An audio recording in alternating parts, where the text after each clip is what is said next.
Today we're painting this beautiful scene right along the river. It's this nice tree here. It's overcast light. We're up in the mountains in Montana, and the overcast light, it can be a little challenging to make it interesting. So I thought I would take up the challenge and record it and show you guys. Hope all is well. If you're new to my channel, if you could do me a favor and hit the subscribe button, I would greatly appreciate it. It really helps me to continue making these videos, and it keeps the little artificial intelligence algorithm gnomes happy, so that they continue to show me to other people who are interested.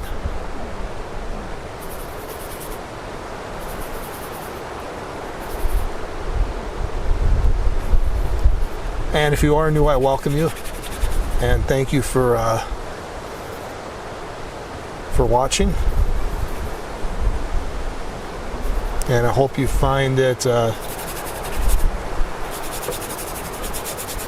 useful and maybe even entertaining.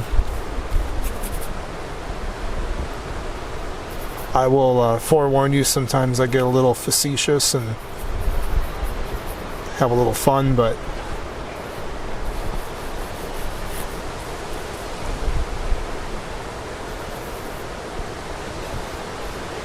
it's just my way of keeping it interesting when you're talking to a camera that is actually behind you. You don't even see the camera. So anyway, blocking this in, just doing a quick full color block in, and these colors are big time approximates. But as you can see, there's a river here, there's the background trees, and there's mountains, and it almost looks like the sun could come out soon, so that'll be interesting. We might be dealing with a changing light situation here.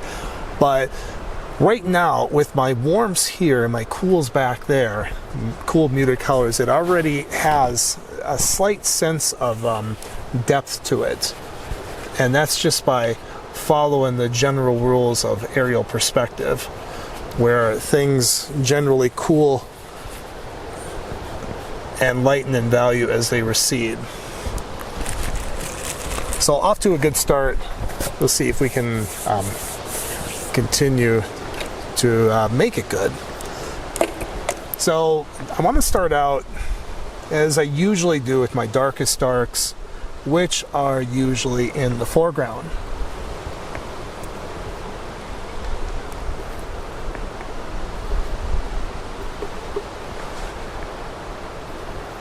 I like to start out with foreground darks. A lot of artists start with the background, and that seems more intuitive.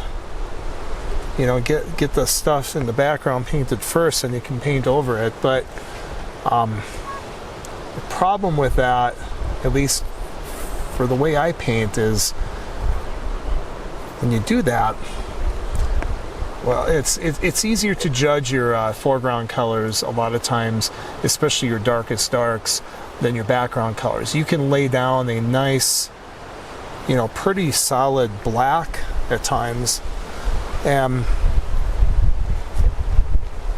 be confident that that's very close to the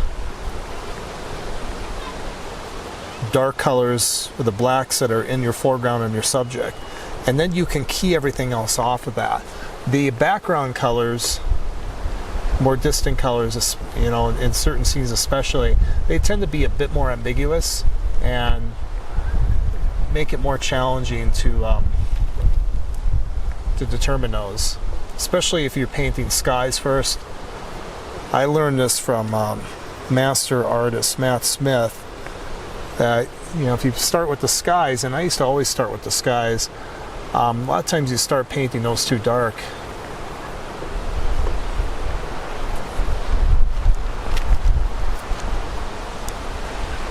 And just going for approximate values here, approximate darks. And it's really all painting is you lay down approximates, you get close, and then you build on those approximates into a more exact color relationships. And I emphasize the word relationships because it's always about relationships. Kind of is in life too. You know, with a few exceptions, our lives are pretty kind of meaningless without relationships. And it's like that with painting. A color by itself doesn't mean much unless it has another color next to it.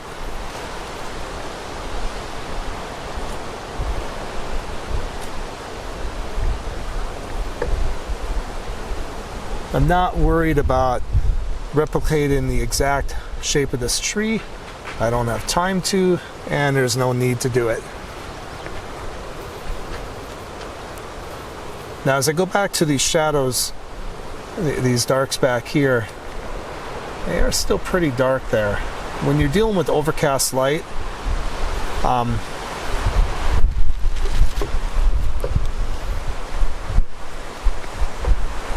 it can seem to sometimes diminish the effect of aerial perspective.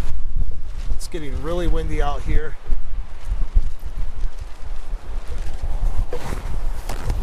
Been having a lot of storms blow through the mountains.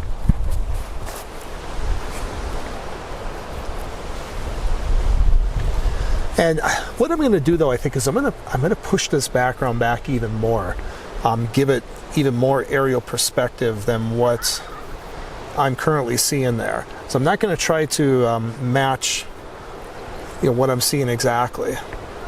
I want to try to make it more interesting.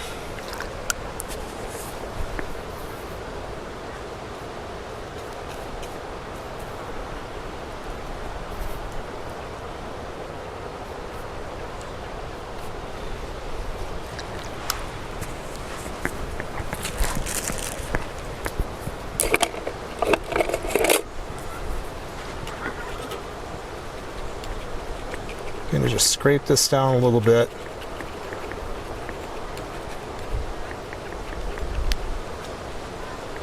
I like to try to keep the darks a little thinner right now.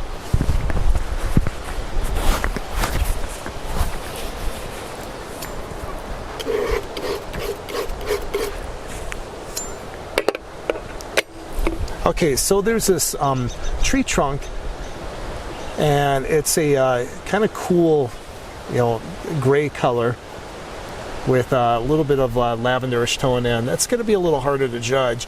What's going to be easier for me to judge is going to be the greens. So, by the way, I didn't mention my colors yet. Titanium white, nickel yellow.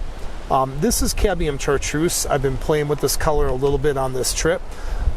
Cadmium yellow light, cadmium orange, yellow ochre, transparent red oxide, cadmium red, alizarin crimson, ultramarine blue, cobalt blue, cerulean blue, viridian, chromium green oxide, and this is another color I just started playing with. This is, I can't remember what the heck that is. Oh, green gold. Okay.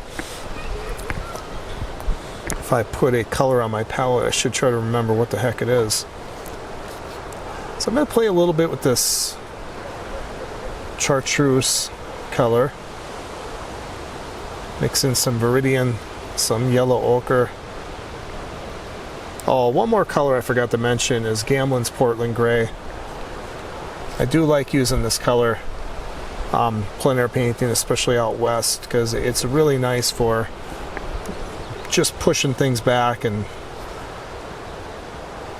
de-intensifying things. I'm going to throw in a little bit of the chromium green oxide. And I'm going to go with some touch of cadmium yellow light.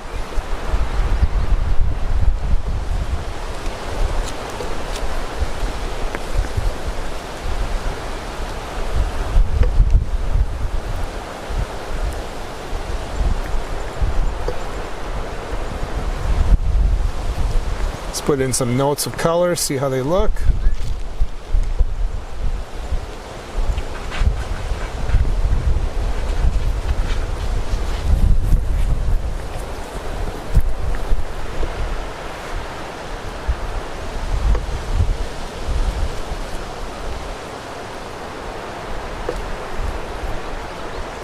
Got a little cooler, darker green up there, a little bit here.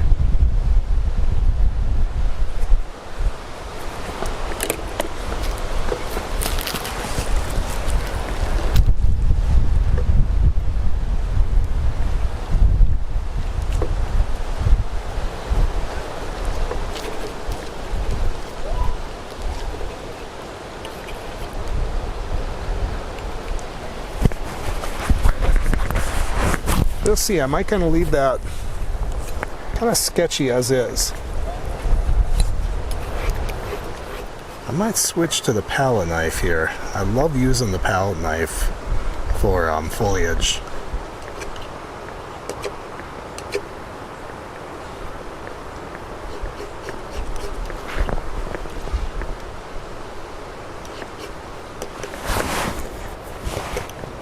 Now, you might be wondering as you watch me paint, you know, man, first he dips into this, and he dips into that, then he grabs that, and he grabs that, and he grabs this.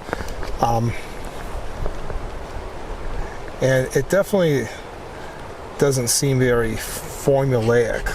It seems rather random, I'm sure. And that's, it's just how I paint. I don't, I'm not thinking of any preconceived formulas. All I'm doing is I'm running on instinct. Basically just, you know, the color needs to be a little warmer, a little cooler. That might do it. Nah, maybe a little bit of that. Now let's try some of this. So on and so forth.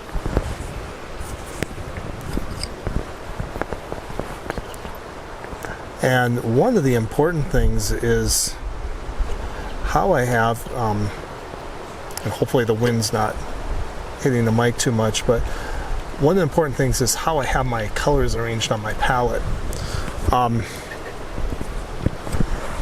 I have them arranged in an order from coolest, which is really arguably probably cobalt blue, then it gets toward warm on the color wheel. This is an anomaly here, but it gets toward warm. You're starting to get toward yellow. I have my white there, which isn't really a color. But you go toward yellow, you have your greener yellows here, then you have your oranger yellows, which lean more toward red there, then you have orange.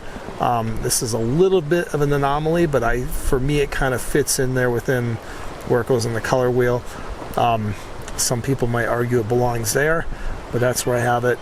And then we start getting toward, you know, our warmest color would arguably be cadmium orange. And these three colors are kind of variations of that. This is really just a dark version of orange. Then we start to cool off. We get to red, then we get to a cool red, then we're back to our cold colors again. So when I'm mixing, I'm just constantly asking myself, you know, do I have to go a little lighter, a little darker, a little warmer, a little cooler?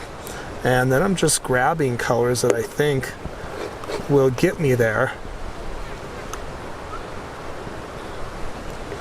So it's not a process of identifying a certain color, like, oh, that looks like deep, you know, a deep chartreuse or something like that, or a, you know, a mid-tone lemon. Yeah, that's not how it is. It's really just, well, that's kind of close, but let's try going a little warmer. Let's try going a little cooler.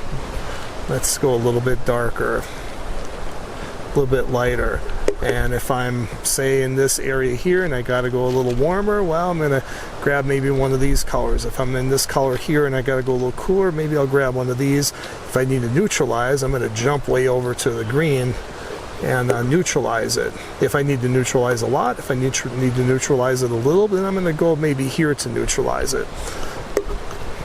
So that's kind of my color process in a nutshell, and it just comes from years of experience and doing it over and over again and making a crap load of mistakes, and I made plenty, trust me, and I still do.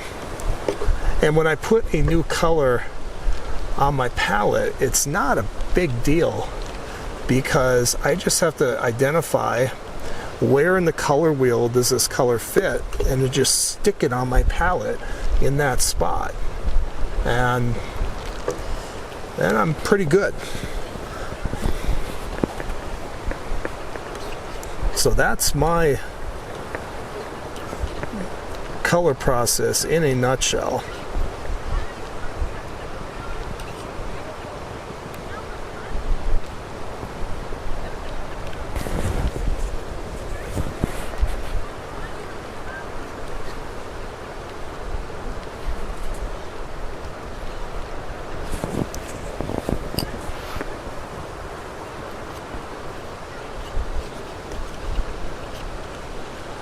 A lot of beginning artists mistakenly think that, you know, they need to know exactly what colors,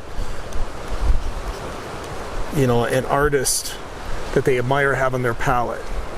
And then they run and they order those colors and thinking, okay, well, so-and-so uses this color, so if I get that color too, my painting's going to look as good as theirs, or I'm going to get color just as good as they do. And got news for you, that's not it. Because all they're doing is they're just getting a color that just fits in somewhere in the color wheel. You know, this color might fit in a little closer toward yellow, this color might fit in a little closer toward blue. That's it. That's the only difference. Or one might be a little lighter, one might be a little darker.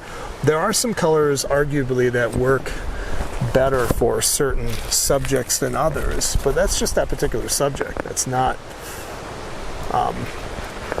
some magical thing.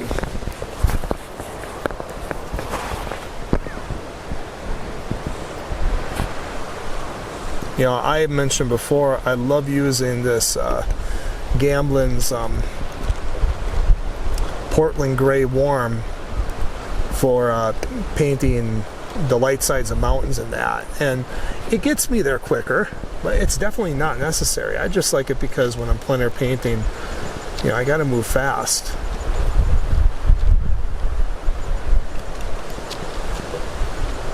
I'm seeing this kind of light grayed down purplish color in here. Sticking that in there is definitely helping to offset the greens to make them a little bit more how they are appearing to me.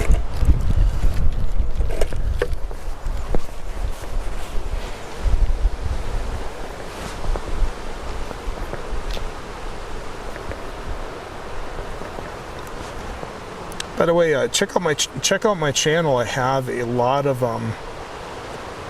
other videos, and I'm going to try to keep putting more up there. And I said, I hope you find them helpful.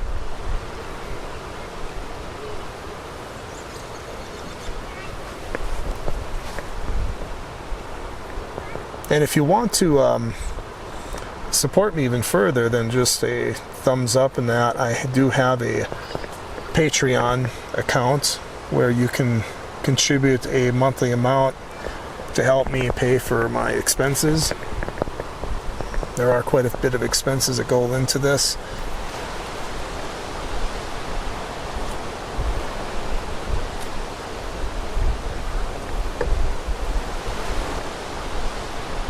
What Patreon is, for those of you who don't know, it's just a online platform that allows fans of creatives being artists, musicians, things like that, allows fans and supporters to donate money to them, like do like a monthly donation amount. It's a small amount. I mean, you know, mine starts at $3 a month. And that gets you early access to my YouTube videos. And then if you go $5 or more a month, depending on how much you contribute, you get not just early access to my YouTube videos, but you'll be entered into a drawing to win one of my plein air sketches that I do here on this channel. It'll be an unframed sketch, but you can frame it. It'll be signed.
Gonna put in this other trunk back here. We're getting a little hint of sunshine now, just a hint of it coming through.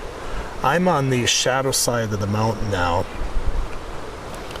It's kind of early evening, and I'm on the eastern side of this big mountain, so we're not going to get any direct sunlight here, just the implication of it.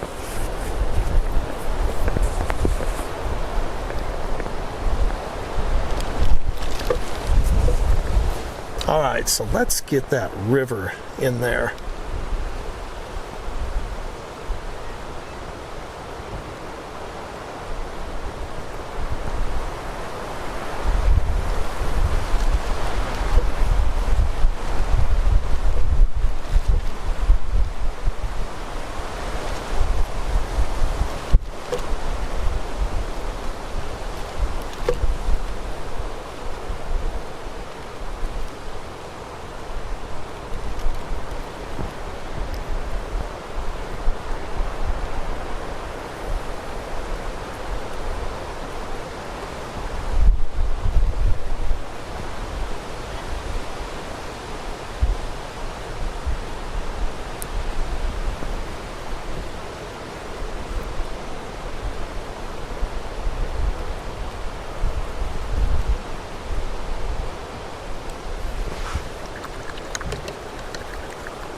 So you can see I'm just kind of working from front to back.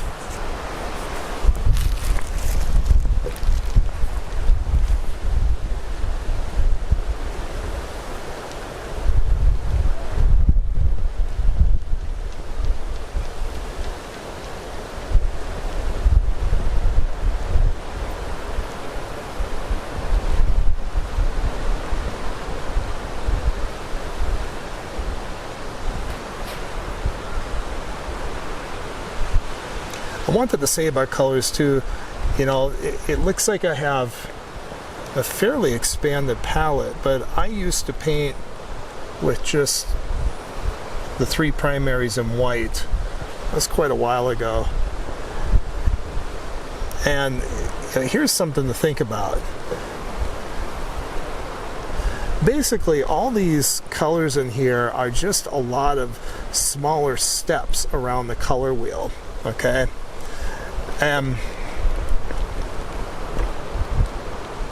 When you do a limited palette, all you're doing is you're just having bigger steps. You go from yellow to red to blue, let's say, and that's what I used to paint with.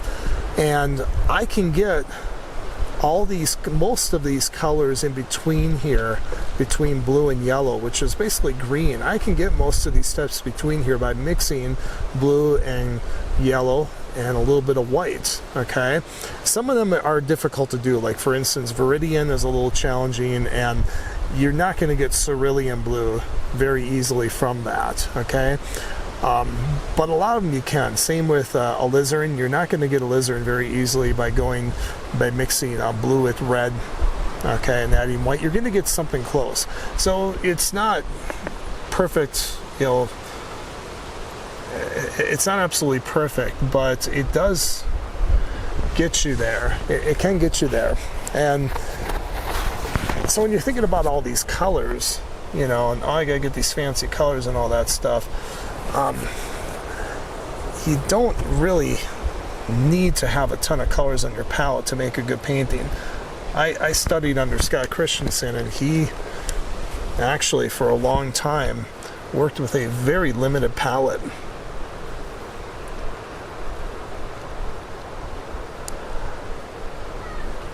Like I said, I do like the expanded palette for plein air painting, just because it gets you there faster. But I used to plein air paint without,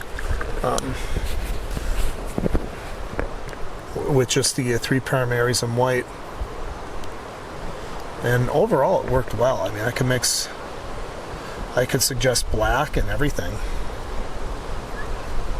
And by the way, I have a blog called mysketchjournal.com. That's my, as in me, and then sketch, as in what I'm doing now, just with oil paint, and then journal, the sketchjournal.com, and I talk about a lot of different things. I have one article on how to mix black without black, and so go check that out if that's something you're interested in.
Okay, so there's all kinds of willows and things like that back there. I'm gonna leave those out for the most part, and I'm just gonna try to push everything back more than what I'm seeing it by going blue. Now the rules of aerial perspective, as things recede, they get lighter and cooler in color. Blue is arguably the coolest color in your palette.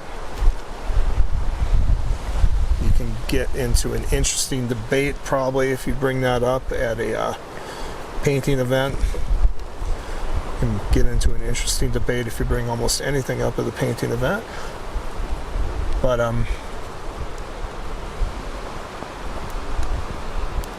anyway, so if I want to push those back, I just need to move those a little bit more toward blue, or all the way to blue if I really want to push it back.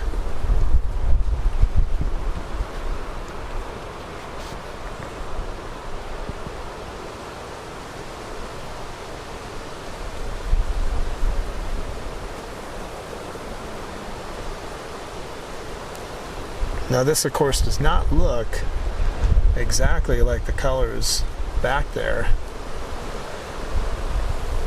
and I don't care. I think it looks a little better, so we're gonna go with it.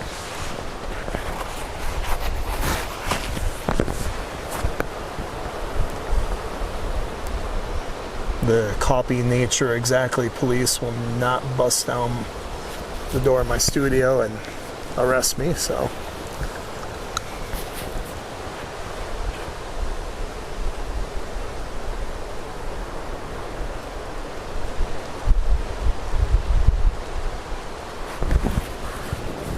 They may comment in the comment section, but that's okay.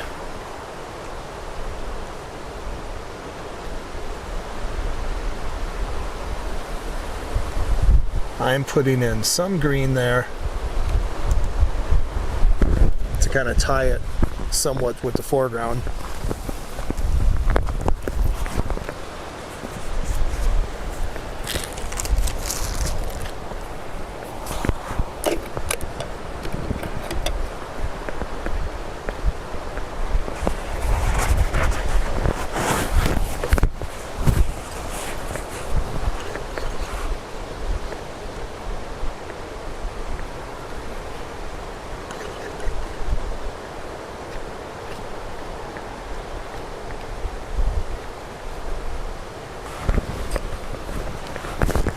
Whoops, just hit the mic there, sorry about that.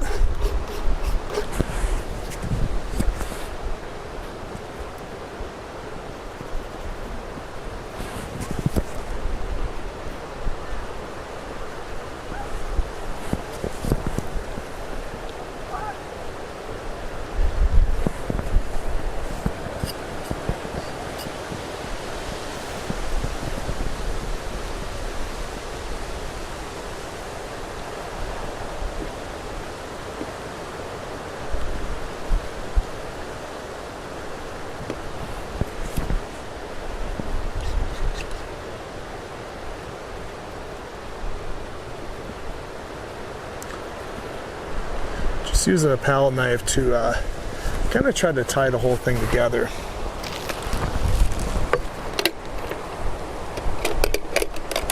Alright, let's clean the palette off a bit.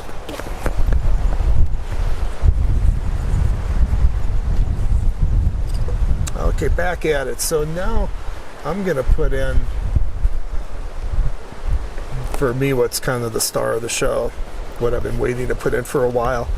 And that's these ripples on the stream.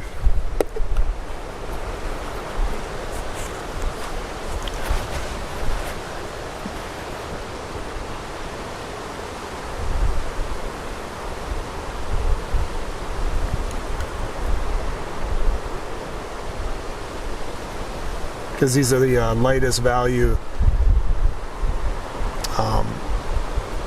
colors in this painting.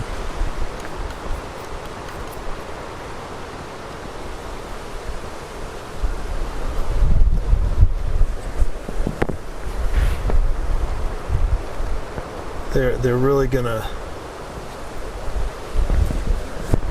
jump out and I think add some interest. Now, as they there are certain parts where these ripples get darker. So I'm going to take,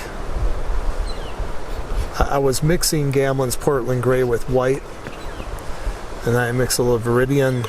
Want to go even the hair darker, so I'm going to add a little bit of alizarin. The Gambling's Portland Gray is almost like a off-white version of alizarin crimson to me. It's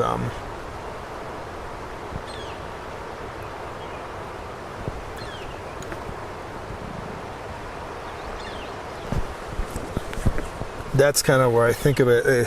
The best place to probably put it for a color thing would be right around here. The only thing is it's such a high key color that, and alizarin's such a dark color.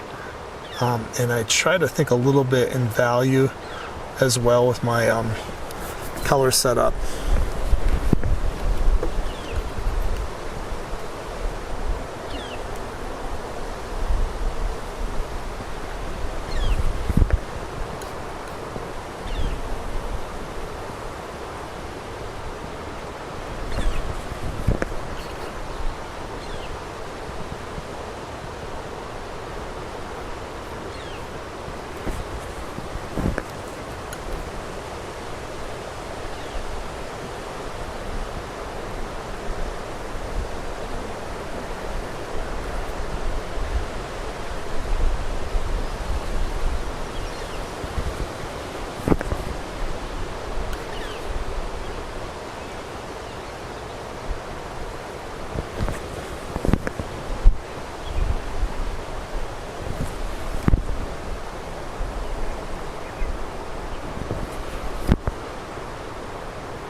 might be going a bit overboard with these. Got to be careful with this stuff. These little things,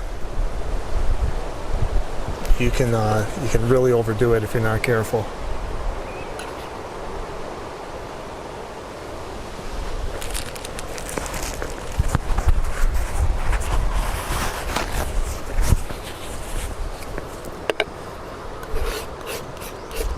Okay, I'm just going to set that off on the side. Should I grab a smaller brush?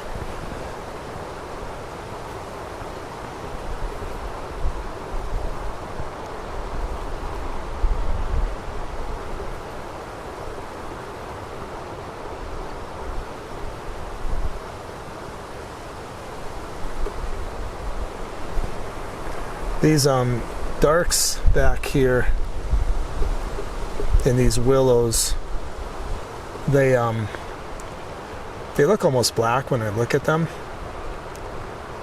You know, the value is really not much different.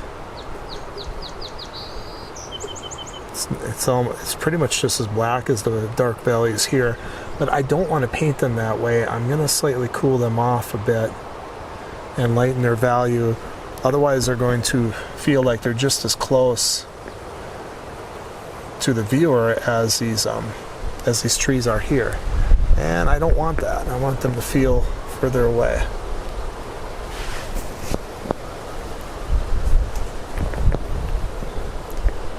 And now that I think of it, I think I do want to break up this spot here a bit with some kind of tree, at least a couple trees sticking up.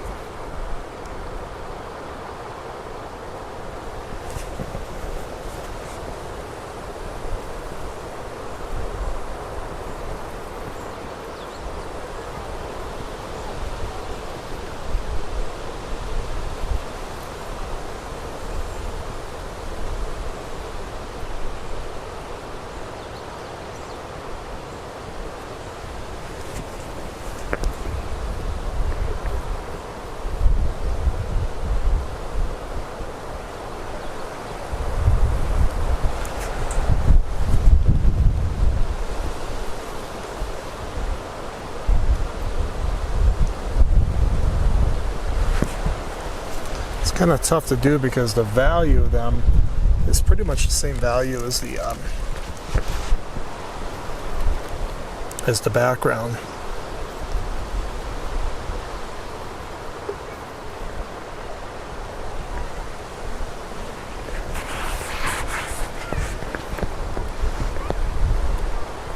I think I'm gonna have to go even darker with them to get them to really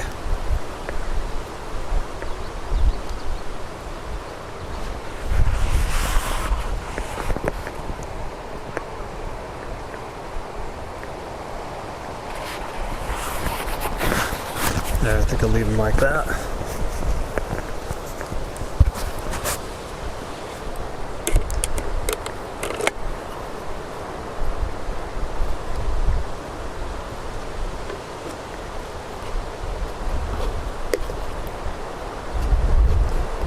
By the way, if you're interested, I teach live online oil painting classes. I do it through Zoom. We meet on Saturdays for the most part. And I take you through a painting step by step, start to finish, over a 4-week period of time. We don't paint nearly as fast, so we don't have to. Here I have to paint really fast.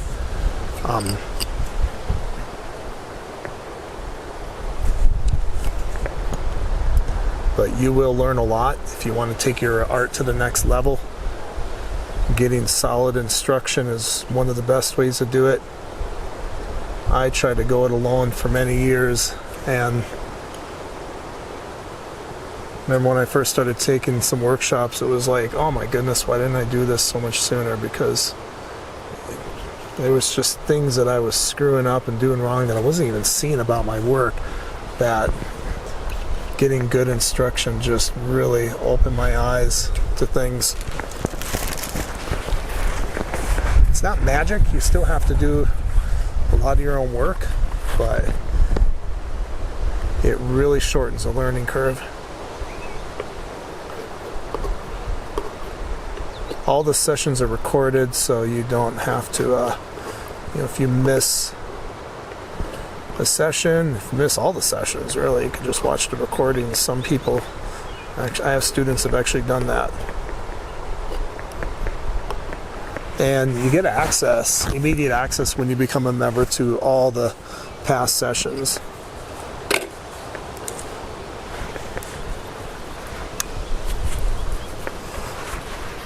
We take all levels. If you're a beginner, you're going to struggle a little bit more, but you're going to struggle a little bit more when you're a beginner anyway, so you might as well do it with some good guidance versus, constantly making mistakes and not knowing why, not knowing how to fix it.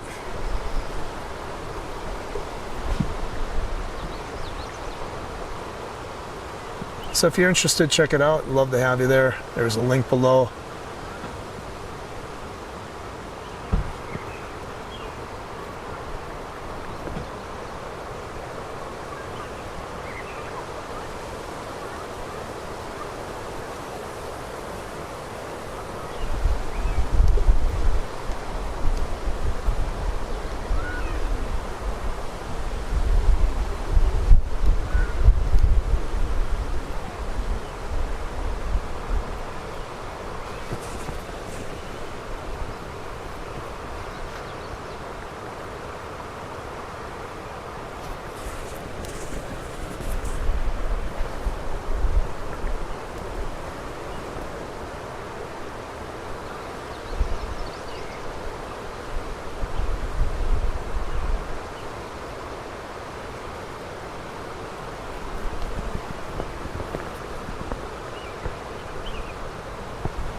I'm applying this paint pretty thick.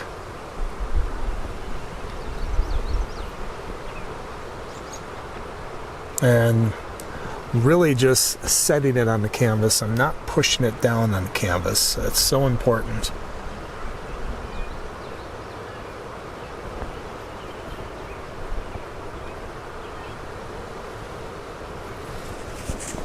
Yeah, it's kind of a feel you develop after you've been painting for a little while. Like how hard, how much pressure to apply.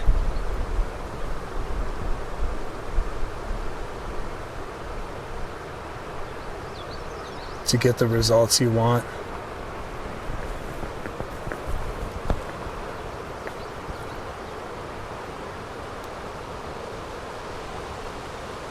And you use quite a bit of paint when you do this too.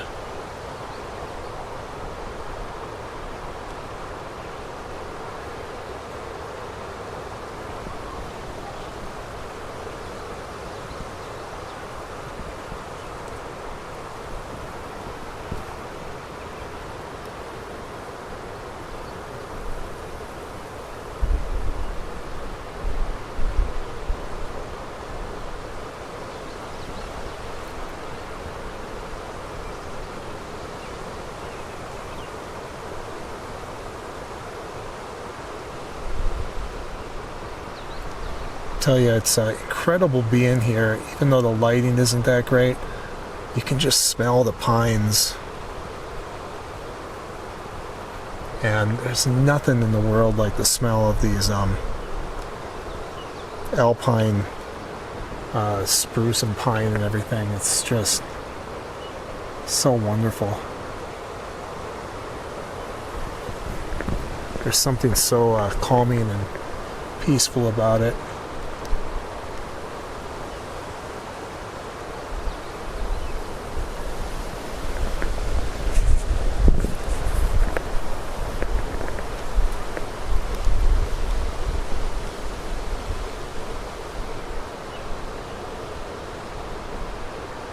This little thing hanging down there. It's kind of neat.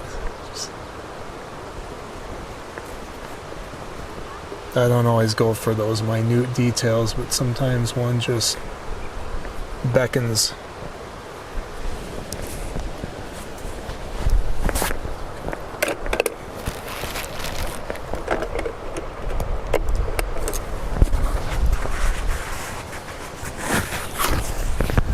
Okay, just a couple more things. I'm going to lighten up the background value a little bit more. Just going to kind of scrub some titanium white and kind of gently blend it in to these darker colors. Not like I'm trying to cover it all up, but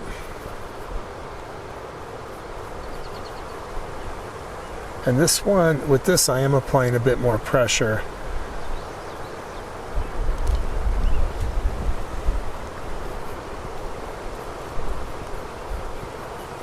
I definitely like that a lot better. It just brings that tree out and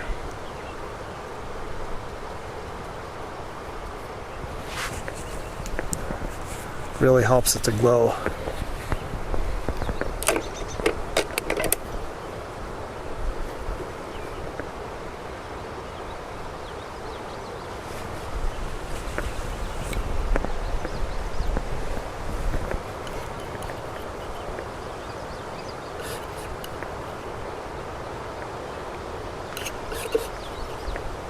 Just want to cool off some of these brighter greens.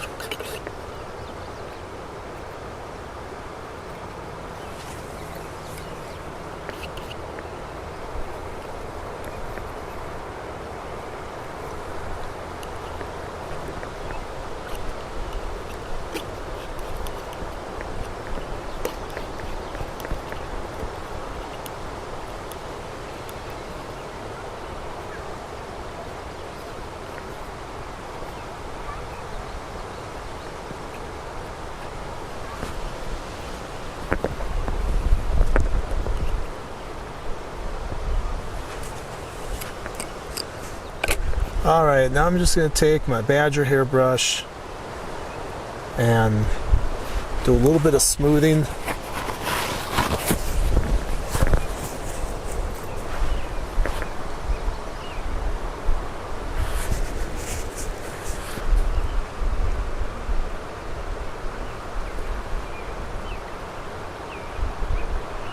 Overcast scenes can be really nice for showing and implying soft edges. You don't want to go too soft everywhere, but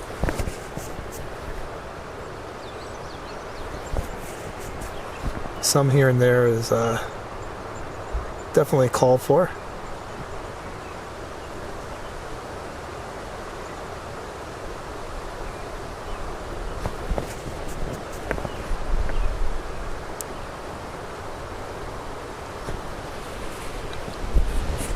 I want to thank you for watching, and once again, if you could subscribe if you like this, that would be great. And hit the like button if you liked it. If you didn't like it, don't hit the like button. If you didn't like it, you're probably not watching at this point anyway.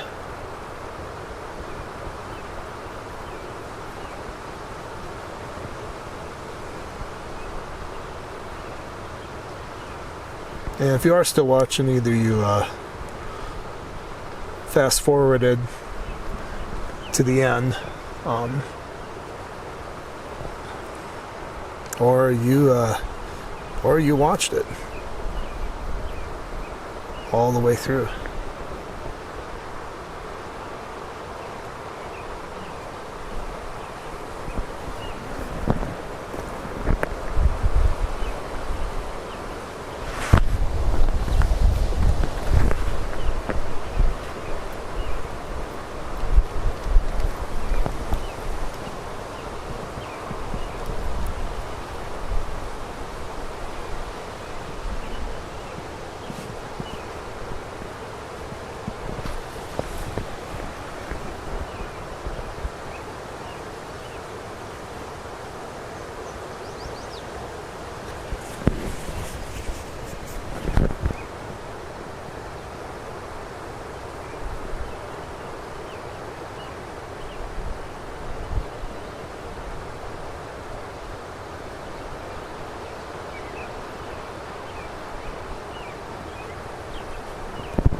Okay, I think we're going to call that a sketch after I go like this. So thank you for watching, and we'll see you again.